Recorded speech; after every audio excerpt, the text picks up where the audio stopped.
Key managerial personnel are the individuals of organization who take initiative or the responsibility of whole organization. The appointment of a managing director is an important managerial decision of the company. According to the Articles of Association, there is a qualification that is needed to become a managing director according to Articles of the Association. So a meeting will be conducted from the board of directors, and also the meeting will be conducted by the end of the shareholders.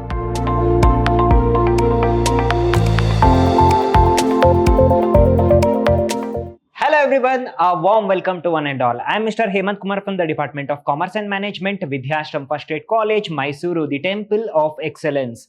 In today's session, we are going with the subject called Company Law. It's all about session 1 of Unit 3. It's about company administration. Say, when it comes in terms of administration of a company, okay, so it is a top level management. It also works as a working blood of the company. See how exactly the blood is important for the body. The same way, this administration is important for the organization or a company.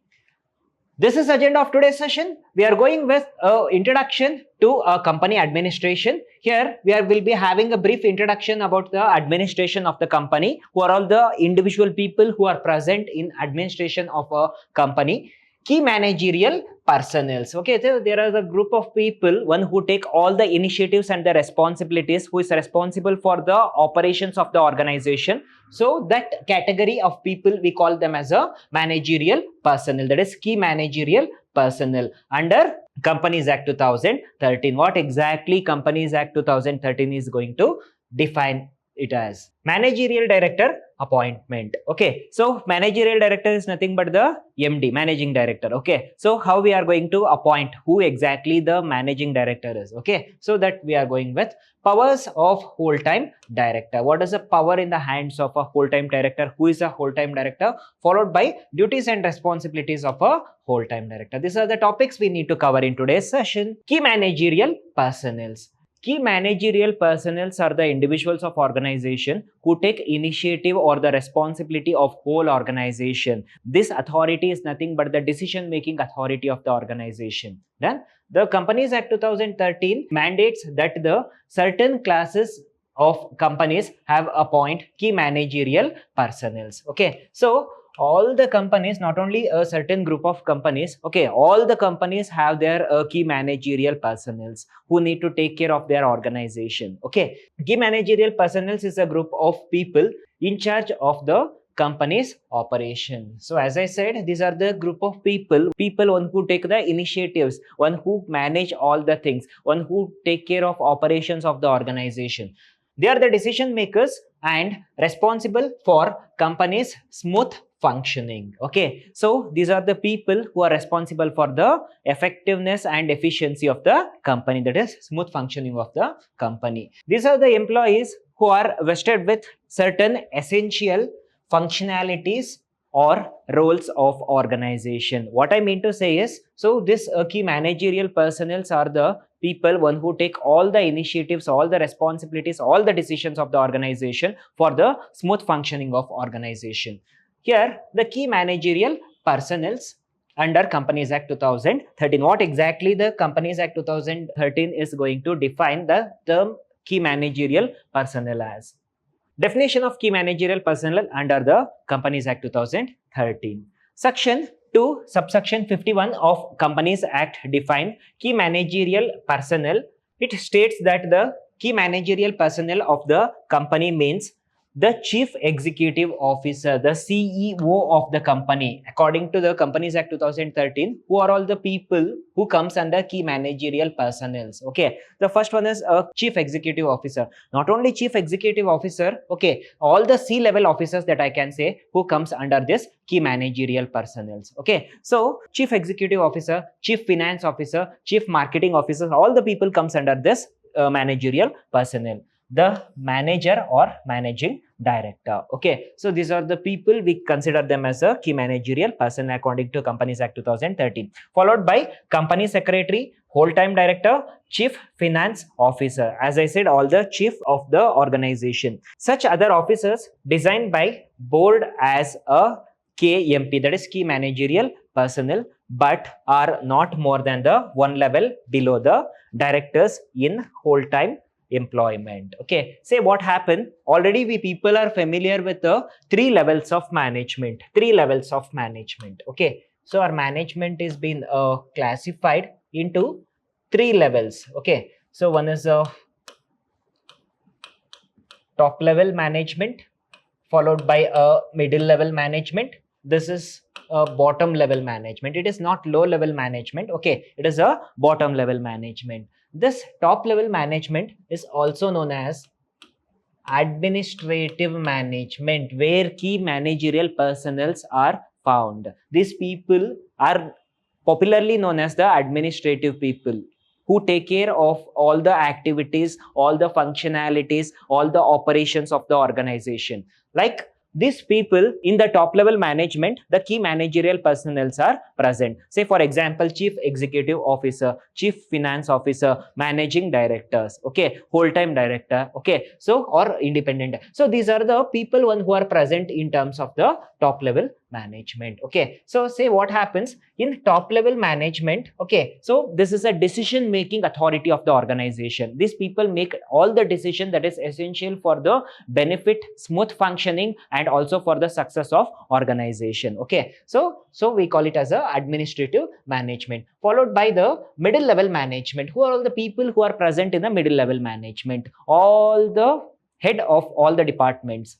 Say for example, okay, our organization is consist of a number of departments. It may be a research and development department, production department, sales, marketing, okay, so HR, okay, so all the department heads are present in the middle level management. Means these people are going to follow the instructions and decisions that is being given by the top level management. Okay, so here all the heads of department, that we call it as a middle level management. So who are the persons who are present over the middle level management? Okay, manager of a human resource department, a manager of a production department, sales department, marketing department, research and development department, logistic department. So all the individuals, that is the managers who are present in the middle level management. Bottom level management, it is a executory management, the people who are going to execute, bring in the existence. Okay, so that we call it as a bottom level management. Who are all the people who are present in the bottom level management? Okay, so say for example, foreman, okay, so or executives, okay, so team leaders, okay, so executive officers, okay, so these are all the people who are present in the bottom level management,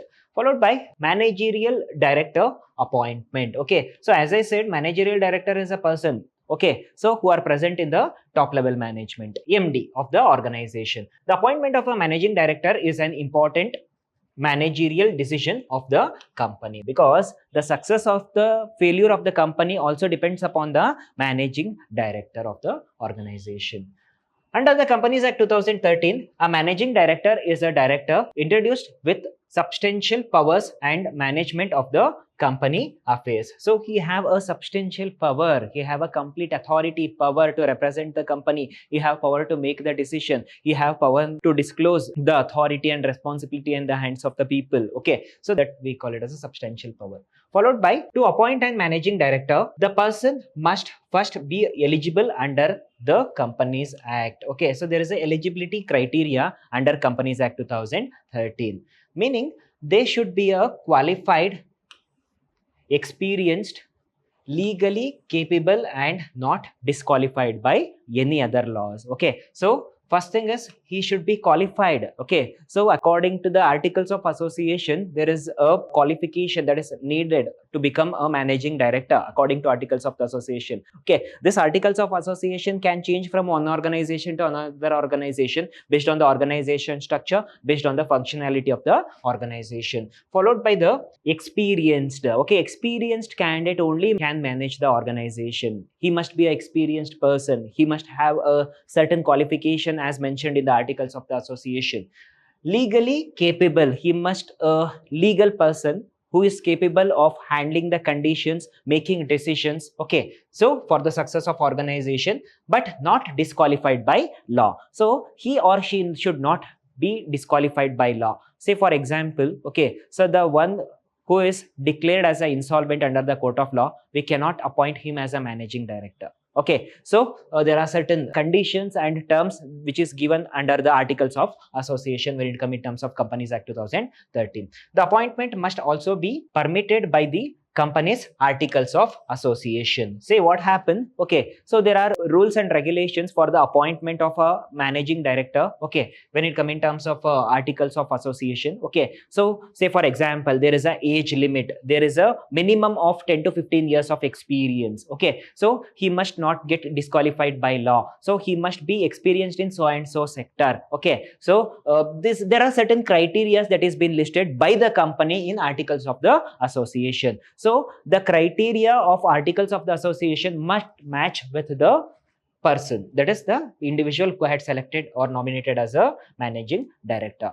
The managing director must be a age of 21 years at least. So he must be either 21 years or more than 21 years old and not more than 70 years. Okay, say what happened if a individual person who is more than 70 years, okay, if I want to appoint him as a managing director of my organization, a special resolution must be passed according to Companies Act 2013. If I pass the special resolution, there is a provision for appointing that individual person who crossed 70 years of age as a managing director. Again, there are certain rules and regulations under Companies Act 2013. Steps involved in appointment of managing directors of a company. According to Companies Act 2013, there are formal steps that is required for the appointment of a managing directors of a company, because this managing directors of a company act as a brain of the organization, because whatever the decision that should be made, okay, so whatever the further things which is going to happen in the organization, whatever the operations which is going to happen in the organization, all depends upon the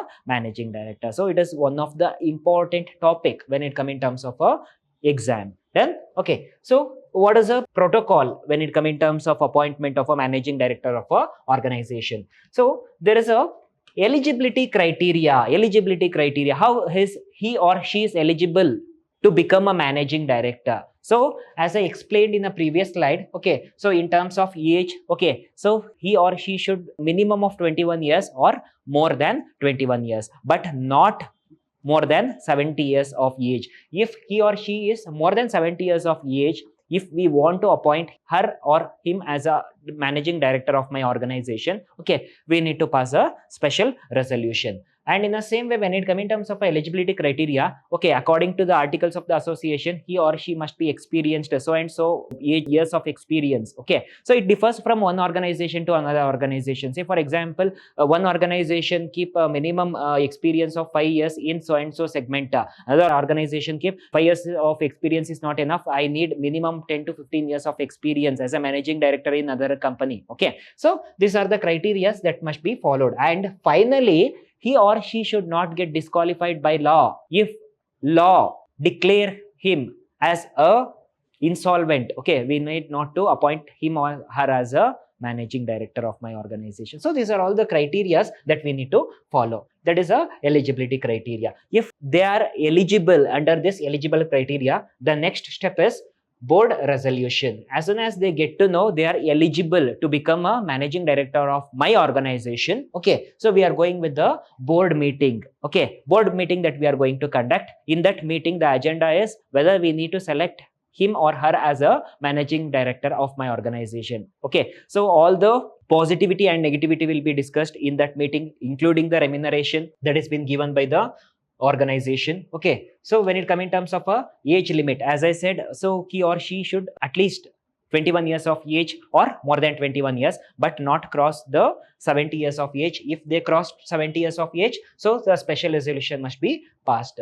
Disqualifications, so he or she should not be a criminal. Okay, so he or she should not be disclosed by any of the laws. Okay, so he or she should not be disclosed as an insolvent under the court of law. Okay, so these are certain rules and regulation as per the Articles of the Association. And regarding the remuneration, okay, so of the managing director, okay, will be fixed by board of directors, but should get approved by shareholders. Disclosure, okay, so as soon as they discuss, okay, and also they decide to bring them as a managing director, okay, so or fix them as a managing director. Here, before fixing them as a managing director, here there is a board resolution that is needed, okay. So a meeting will be conducted from the board of directors, and also the meeting will be conducted by the end of the shareholders, okay. So all the people together in a meeting that they are going to discuss about that individual person, his remuneration, okay, his positivity, negative things, okay. So what is the benefit of hiring him as a managing director? So what is the remuneration that we can pay, okay. So these are all the things that will be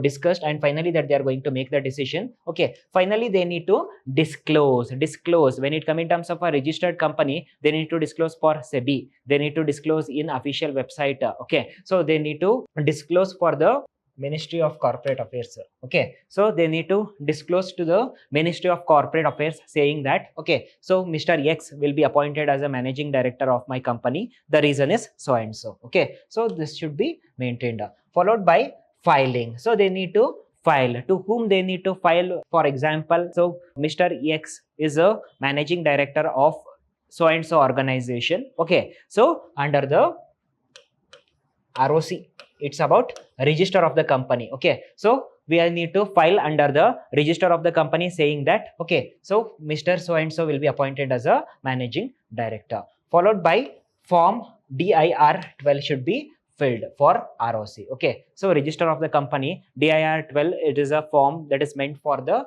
directors, okay. So that is a managing director of the organization. So these are the criteria that is needed. Whole-time director. A whole-time director, see, there are lots of difference between the managing director and whole-time director. Managing director is a head of the organization. Whole-time director is a key person, one who is going to take all the initiative of operations of the organization, functionality of the organization. He is the representative of the organization, that we call it as a whole-time director, okay. He is the person, okay, one who give his whole time, a complete time towards the success or the benefit of organization. So we call him as a whole-time director. So he is employed for a full-time basis, not for a part-time basis, that we call it as a whole-time director. The whole-time director devotes their entire work time to the affairs and the company, okay. See what happened. So he is the person one who is going to give his complete time for the affairs of the company and plays a key role in executing the policies and decisions made by the board of directors. So he can implement whatever the decision that is made in the board of directors, that is made by the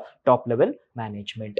Under the Companies Act 2013, the whole-time director is considered as a key managerial personnel in certain classes of the company, okay. So he is also known as a key managerial personnel. So as I explained in the previous slide, okay, so when it comes in terms of a top level management, all the C-level officers are present, the board of directors are present, okay, all the kinds of the directors who are present in that particular board. So we also call them as a key managerial personnel. They have authority to manage operations, supervise employees, okay. So as I said, he is responsible for all the operations of the organization and also the supervise the employees, okay. He is the one who are going to supervise the employees of the organization. He have a complete authority to disclose the powers, okay, or the authority in the hands of the people. Implement business strategies. So he can implement the business strategies. He can bring it into the reality with the permission of BOD, that is Board of Directors, and ensure smooth functioning of the organization. So hence, he is responsible for the smoother function of organization. Why he is going to do these all activities? For the smooth functioning, to bring the effectiveness and efficiency in the workforce. Unlike non-executive director, whole-time directors are deeply involved in operational and administrative matters and are usually paid for regular salary, okay. So he is also entitled for a regular salary under Companies Act 2013, okay. So he is a executive director of the organization. Powers of a whole-time director. So what is a power in the hand of a whole-time director according to Companies Act 2013? Power to manage day-to-day affairs, okay. So he is responsible for all the activities, day-to-day activities which is going to happen in the organization, day-to-day operations of the organization, okay. So he is responsible. Power to act in behalf of the company. He is the representative of the organization who can represent the company in the behalf of the company to the stakeholders, to the suppliers, and also for some other business also, only for official purpose. Power to enter into a contract. Behalf of the company, he have a complete responsibility to represent the company in contract that is made by the organization with permission of board of directors. Power to implement board decisions. Okay, so he also have a complete authority or a power to implement the board decisions already been decided by the board of directors. Power to supervise employees. Okay, so he have also the complete authority, okay, or power to supervise the employees or the individuals of organization. So as I gave you the example in the previous slide, okay, so it is the top level, middle level, and the bottom level management. Okay, so here he is present in the top level management, one who is going to give the responsibilities or the functions, okay, of the organization in the hands of the middle level management, that is the employees. Power to use company resource. Okay, so he have all the power to utilize company resource, whether it is a human resource, non-human resource, financial resource, okay, so of the organization only for official purpose. Power to delegate functions. Okay, he have all the power to delegate the function, as I said. So top level management is going to delegate the function for middle level management, middle level management is going to delegate for the bottom level management. Power to participate in board meeting. As he is a director of a board, he have all the power to attend a board meeting, that is a directors meeting. So whatever the point that I had explained yet, okay, so all the things should happen, okay, with the permission of BOD, that is board of directors. Whatever the decision that should be taken, okay, to manage the day-to-day affairs, okay, so even the day-to-day affairs, operations of the organization should be discussed with BOD in the meeting, okay, and after that he have complete authority to represent or move forward in the same way they had discussed.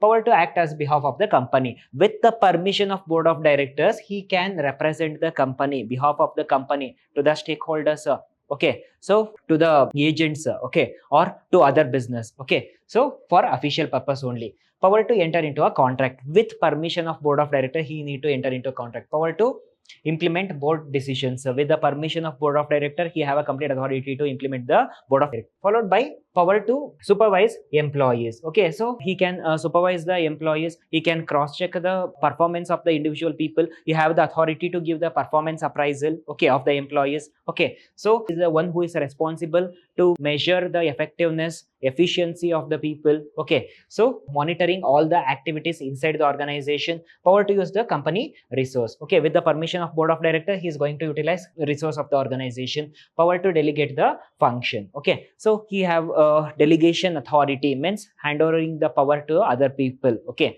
so that he have with the permission of board of directors. Followed by power to participate in board meeting. Okay, so these are all the things with permission of board of director, because he is a chairperson when it comes in terms of a board. Duties and responsibilities of a whole-time director. So what are the duties and responsibilities? So duties and responsibilities similar as I explained here also. Okay, so duty to act in good faith. Okay, so he should be very loyal and honest, and he must be very transparent enough to the organization. Duty to care, skill, and delegate. Okay, so he's going to delegate the authorities and responsibility in the hands of the people. Okay, so to take the skills, and by using his skills and knowledge, he take the work from the people. Okay, he's the one who is going to gauge the work efficiency and effectiveness. Okay, so followed by responsibility for day-to-day management. Okay, he is also responsible for the day-to-day activity which is going to happen in the organization. It's all about operations of the organization. Responsibility to ensure the legal compliance. He need to follow the legal compliance as per Companies Act 2013. He must be legal. Okay, you have all the rights, authority to cross check whether the organization is going to follow the corporate governance, whether it is going to follow the norms which comes under Companies Act, whether the people are going to follow the articles of association. Okay, so he have complete authority. Duty to implement board decisions. Okay, so he is the one who is going to implement the decisions of board. Duty to avoid conflict of interest. Okay, so he's the one person, one who is going to avoid the conflict of interest. Okay, he's the one person, one who is going to sort out the problems if there is any kind of the misunderstanding. Okay, any mismanagement is going to happen. Okay, so he's going to clarify these all things. Responsibility to protect company assets. Okay, he's also responsible to protect the assets of the organization, as we give the power to use the company resource in the optimistic way, optimum utilization of resource. Okay, but not to waste the resource of organization, whether it is a financial resource or human resource. Responsibility and accountability. So as he is responsible, he is accountable for everything. Okay, so he have the power. So here these are the powers. Okay, so these are the accountability. Okay, so if we give the power, we need to give the responsibility also. Okay, accountability also, that is responsibility. Okay, so there is no authority without responsibility. There is no responsibility without authority. Here we give him complete authority. Okay, here he is responsible for the cause. If there is any problem, he is responsible.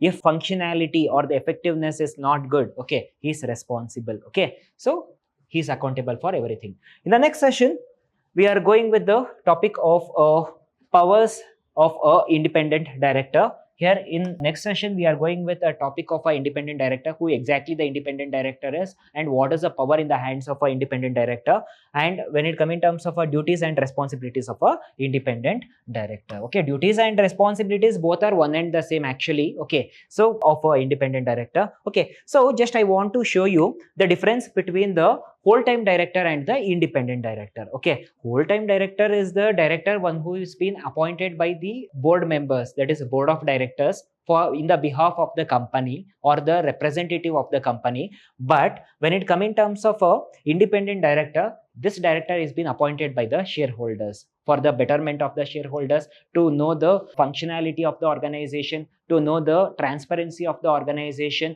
to know whether the company is going to follow the corporate governance or no. Okay, so that we are going to learn in the next session. Thank you.